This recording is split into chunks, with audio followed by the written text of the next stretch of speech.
बिस्मिल्लाहिर्रहमानिर्रहीम। अस्सलामु अलैकुम वरहमतुल्लाहि वबरकातुहू। रमज़ान सियालकोट 24 से मोहम्मद सुहेब फ़ारूक सिद्दीकी आपके साथ हूँ। रमज़ान ने हम सबको करीब किया। रमज़ान मोहब्बत मवद्दत का महीना, कुर्ब का महीना। वह अहले ख़ाना जो सुबह घरों से निकलते शाम को वापस लौटते और हर एक तने, कोई किसी वक्त आ रहा है खाना खा रहा है, कोई किसी वक्त आ रहा है जा रहा है, कोई आपस में मिलाप का सामान नहीं बन पा रहा। वीकेंड पे हफ्ते के आखिर में आपस में बैठते हैं, कोई मौका मिलता है। और कैसा अल्लाह रब्बुल इज़्ज़त का करम और एहसान हुआ कि इस एक महीने में अल्लाह रब्बुल इज़्ज़त ने सबको करीब कर दिया।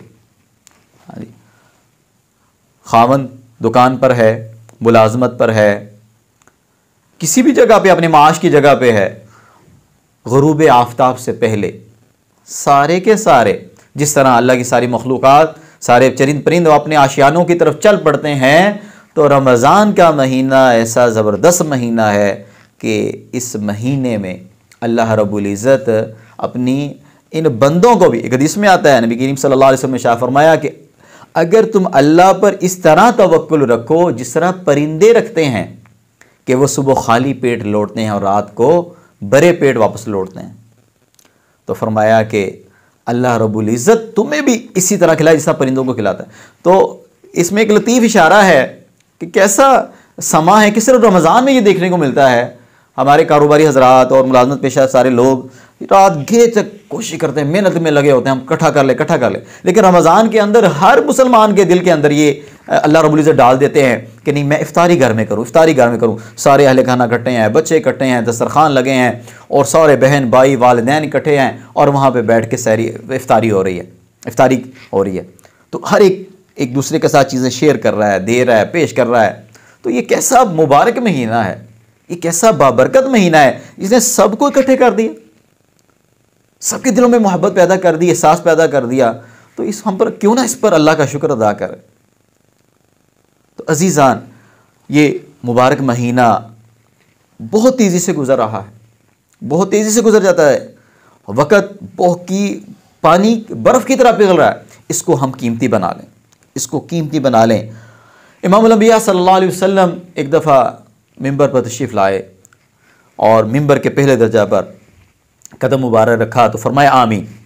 फिर दूसरे दर्जा पर पाँव मुबारक रखा तो फिर फरमाया आमीन। तीसरे पर पाँव मुबारक रखा फिर फरमाया आमीन। माजरा ख़त्म हो गया। इमामुल अंबिया सल्लल्लाहु अलैहि वसल्लम मिंबर से नीचे उतरे।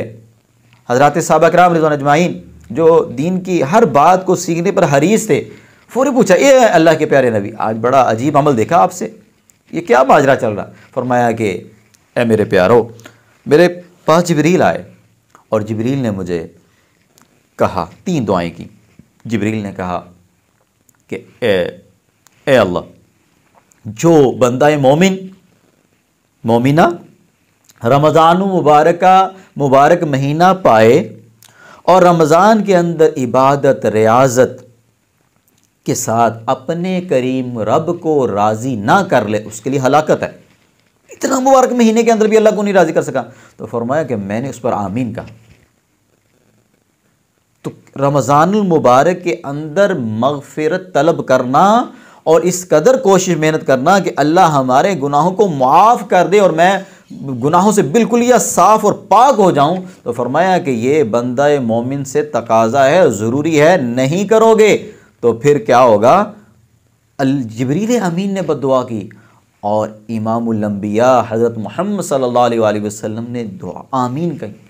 तो इसलिए इस महीने के अंदर अपने आप को गुनाहों की आलाइशों से पाक करना है, साफ़ करना है, अपने गुनाहों की माफ़ी अल्लाह से मांगनी है।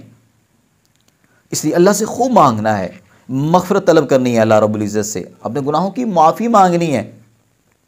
और अल्लाह रब्बुल इज़्ज़त तो मग़फ़िरत तलब करने वालों को पसंद करता है, माफ़ी मांगने वालों को पसंद करता है। अब पहले अशरा में फरमाया कि इबादत करो, रियाजत करो, मेहनत करो, अल्लाह को राज़ी करो। अब याद देखें, हमारे आपस के माशरती मामलात के अंदर भी जब हमारे किसी के साथ अगर कोई मामला होता है, कोई काम होता है, तो इंसान पहले उसके साथ अच्छा बर्ताव करता है, उसको कोई हदिया पेश करता है। वो अगर समझता है कि फ़लाँ बंदा बड़ा है, मेरा दोस्त है, वो मुझसे नाराज़ है, खफा है, तो वो पहले उसको क्या करता है, उसकी तारीफ़ बयान करता है, उसको कोई हदिया पेश करता है। ऐसे नहीं सीधा कहता जनाब माफ़ कर दो, माफ़ कर दो, नहीं, वो पहले उसके साथ उसकी कोई ना कोई यानी उसको ऐसा काम करता है कि उसके दिल के अंदर इसकी मोहब्बत पैदा हो। तो अल्लाह रब्बुल इज़्ज़त ने पहले अशरे में फरमाया भाई कोशिश करो, मेहनत करो, खूब मुझसे पहले मेरे साथ ताल्लुक़ तो बनाओ, कुछ इबादत तो करो। तो फिर फरमाया कि अब मुझसे मग़फ़िरत मांगो, मैं तुम्हें माफ़ करूँगा, मैं तुम्हें माफ़ कर दूँगा। तो अल्लाह रब्बुल इज़्ज़त से माफ़ी मांगना और अपने गुनाहों की बख्शिश मांगना ये बहुत ज़रूरी है, और इससे अल्लाह रब्बुल इज़्ज़त की रहमत और बरकतें हमारे ऊपर नाज़िल होंगी और अल्लाह का कुर्ब हमें मिलेगा। अल्लाह ताला हम सबको कसरत से इस्तिग़फ़ार करने की तौफ़ीक़ अता फ़रमाए।